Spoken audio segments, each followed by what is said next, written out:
sort of, to determine the next spot it's going to hit. So, okay, well, Coinbase internally said it wants to send all its users to base, right? So it's going to hit over here, right? Boom, guessed it correctly. And now the third order consequence is, okay, well, second order consequence, I should buy Toshi because all the money is going to go to base, right? Second order consequence. Now the third order consequence, I can do math and guess it's going to hit over here. So my guess is that, okay, Toshi pumps, Bonk has gone ballistic. Everyone is going to start thinking that every single chain will have its own meme mascot. So if there's any other chains that I think are going to get a ton of adoption, it makes sense for me to bid those meme coins because they should perform well to sort of play catch up to Toshi performing well, right? Toshi might kick off a new standard of every chain having its own meme mascot. And that's sort of already played out, but this is what you could have thought of in advance, right?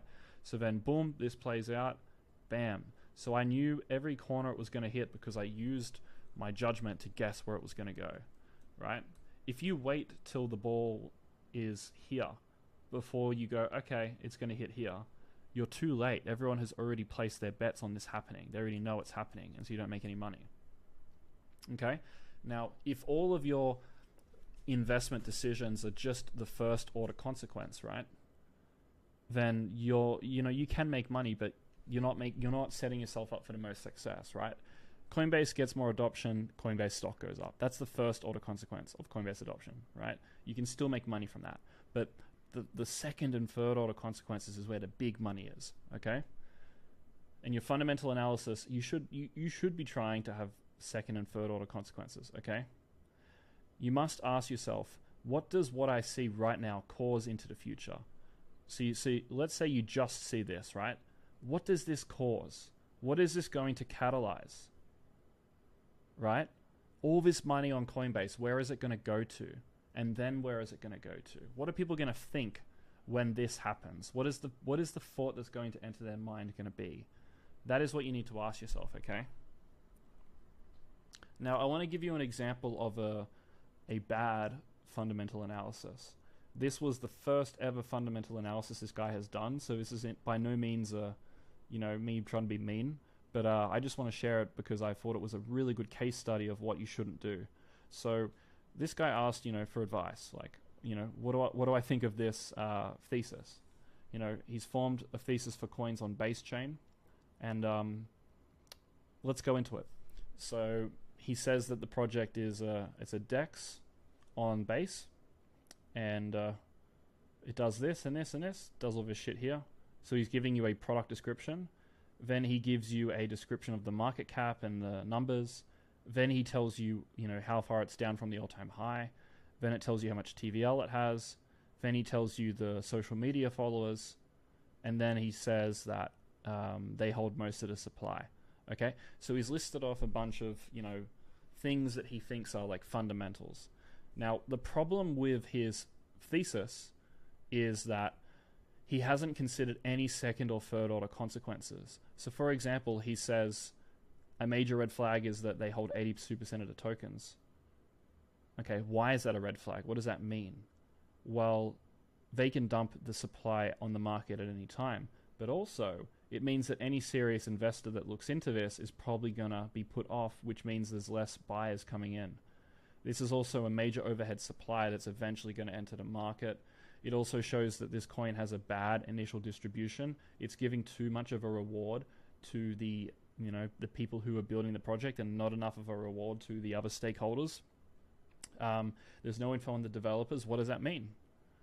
It means that this project's probably going to rug, right? Which means that you would lose all your money. Okay? So holding most of the supply, first order consequence, it means that this is not a well-run project.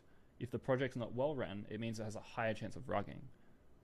Right? If it has a higher chance of rugging, it's probably worth avoiding. So that would be like looking at something and then analyzing what does that mean. Now, it's not the best example, but that's sort of what you would do with that, for example. So you can see that all these other things that he's listed is just it's just the face value. It has a small market cap, has a lot of followers, has a lot of Discord members. It's down a lot from the all-time high. TVL has 500,000, right? What does that mean though? Because everyone knows this information already. The price of the coin is already priced this in, right? The coin is at the market cap of 400,000 because it has 500,000 in TVL, because it has 200,000 Twitter followers, right? It doesn't go up and down based off what it has today. It goes up and down based on what is going to happen in the future, right? So he needs to mention forecasts. He needs to mention reasonings for things to get better into the future. He needs to analyze multiple steps ahead on what might occur. Why would this coin go up more than Toshi, right? What is going to make this coin go up? What's the reasoning, right? There's no reasoning here. Now, you could argue that he has the reasoning of base getting adoption, but there's no solid reasoning for why this coin will go up. The reason Toshi will go up is because it is a meme coin, and the meme coins go up the most every single time. And it's actually got a really good team behind it that are able to get into the good books of the Coinbase team, right? Which means that they have the highest chance of getting listed on Coinbase, which means they have the highest chance of getting access to all of the flow of capital on Coinbase from retail. Do you see how I just did multiple steps ahead analysis? Why was a good team important for this Toshi coin? Because they have a higher chance of getting listed on Coinbase, which gets them access to the exit liquidity. If I'm going to have $3 million of Toshi when it hits $1 billion market cap, how am I going to sell all that money? Well, I'm probably going to have a Coinbase account. I'm probably going to have, the coin's probably going to have to be listed on Coinbase because that's where the liquidity is. So if I want to sell all my coins and tell everyone to sell, we need access to something with a lot of liquidity, which is going to be Toshi if it gets listed on Coinbase. You can see how I did multiple step ahead analysis just then.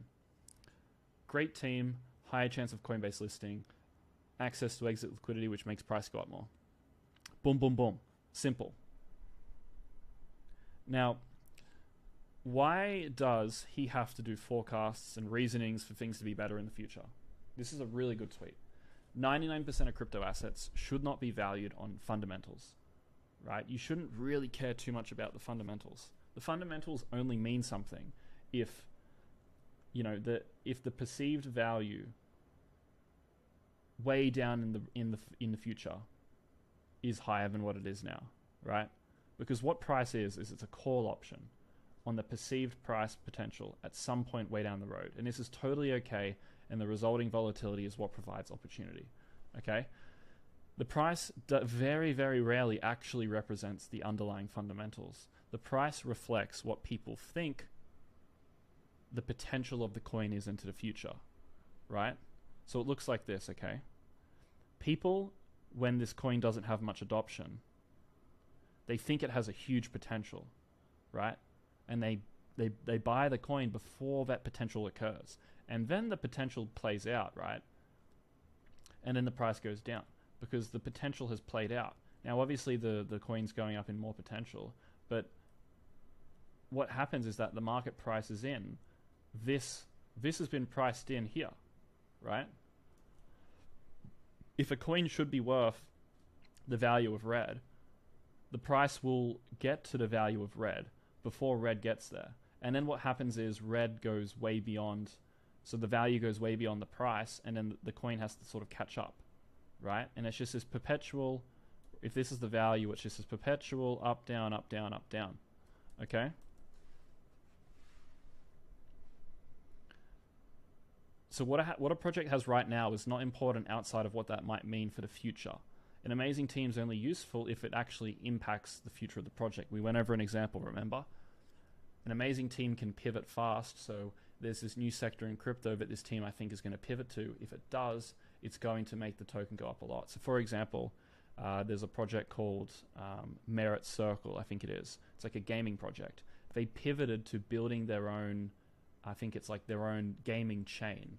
And this has led to the price going up a lot. So that's an example of an amazing team pivoting to a sector that you're aware of, which you knew would bring the price going up, okay?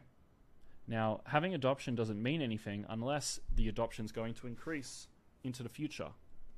In fact, actually having adoption is bearish. If you look at Cardano, it had this really big update come out, and then the price stopped going up a lot after that update came out.